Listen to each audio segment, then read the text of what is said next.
I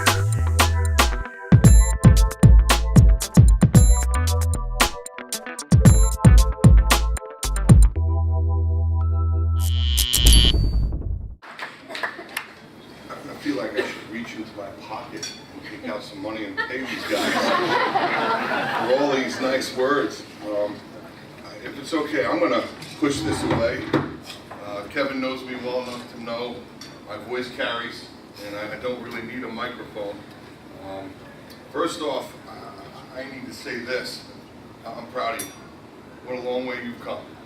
And for those that will get to know Kevin, it was my pleasure when AJ called me and asked if Kevin would be a good fit for his vision.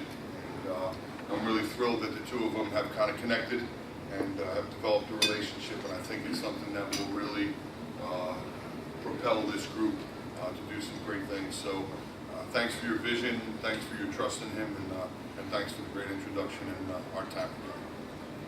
So I wrote a speech, so I'm just going to do what I'm supposed to do, and I'm going to follow it.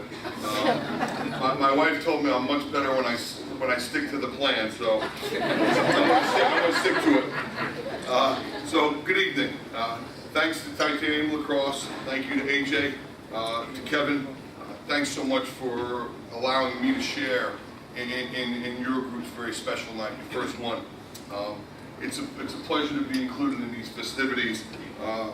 I don't know if it was the most important job of the day, but it certainly was helpful. So thanks to Amy for making sure I got picked up when I got here. I really appreciate that.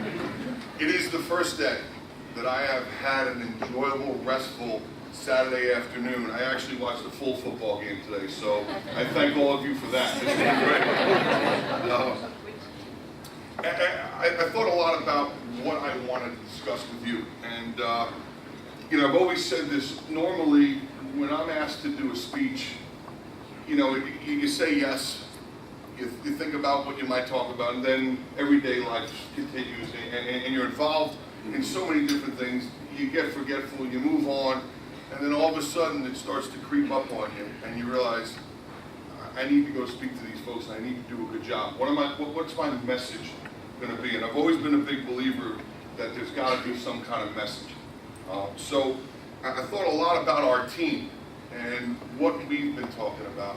I know the recruiting process is a big part of all your lives and will become hopefully a big part of it. So there's two topics that I wanted to discuss. One of them is pretty simple, and that's the recruiting process. And the other one is what I'd like to talk about first. It's the one I think is most important. It's the one I think probably has less to do with lacrosse and more to do with life. And hopefully you'll bear with me, and at the end we'll be able to tie it all in, and it'll make some sense to you. Now, so I want to begin by asking a simple question to all the young guys in the room. Do you want to be successful at the highest level? And I'll ask that question again. Do you want to be successful at the highest level of whatever it is you choose to do?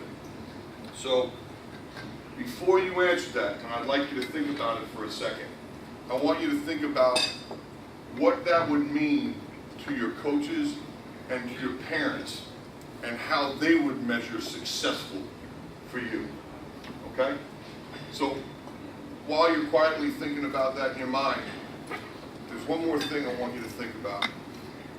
Do you want to do all the things that it's going to take to be successful? Because there are a lot of people that say they want to do things, but when push comes to shove, and it's time to actually do those things, they don't. So, are you willing simply to do all the things it will take to be successful? So now, about 30 seconds have gone by since I asked you, do you want to be successful at the highest level? So, I'm going to ask you, if you want to be successful at the highest level of whatever you do, I'd ask all those young guys that want to be successful, I'd ask you to stand up. If you want to be successful, stand up. I need to point out that young man right there. I love that hat, young man. You look great. Okay, you guys can sit down.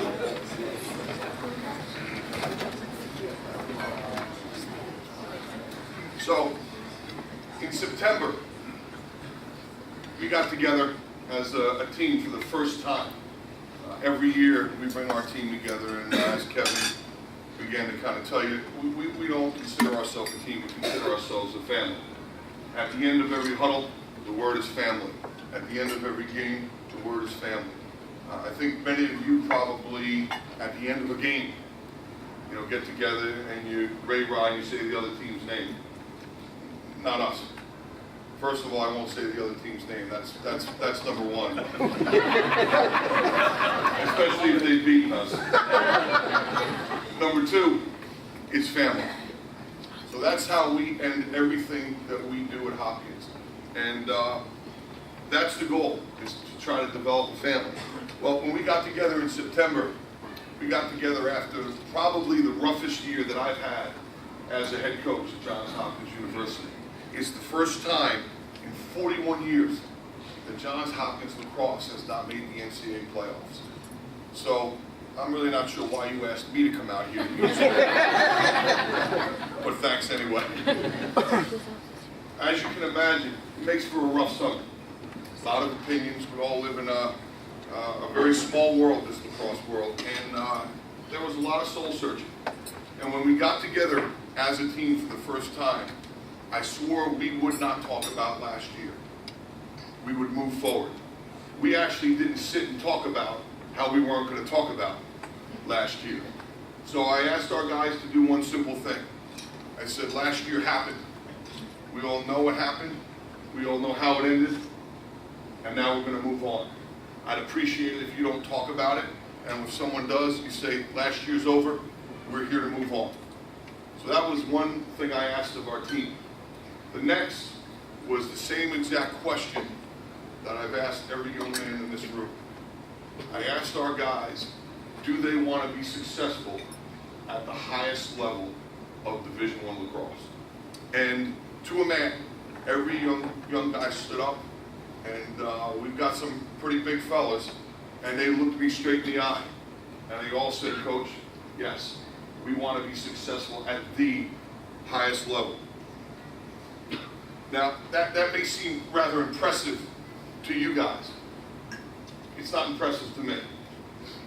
What will be impressive to me is over time, and over the next 9 months, and we're two months into it, excuse me, but over time, will they do the things they need to do as young men, as students, as players, and as people to achieve the highest level of success individually? And then, will they do that collectively to become the best team that they can be?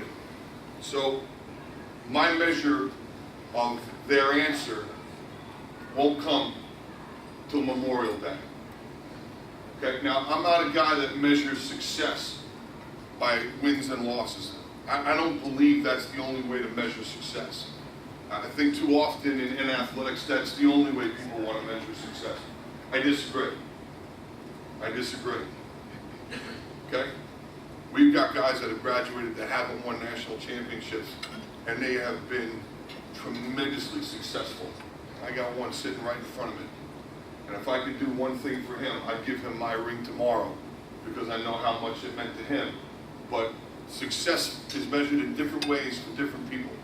So there's a doctor, a sports psychologist that works with Alabama football and the Green Bay Packers and lots of great, great teams.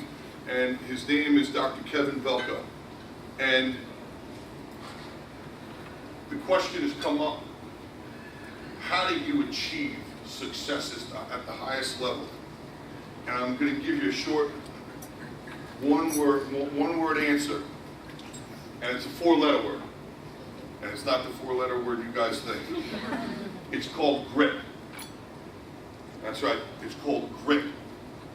Now you're probably sitting there as a young guy and go, grit? Is that what they eat down south? That's grit.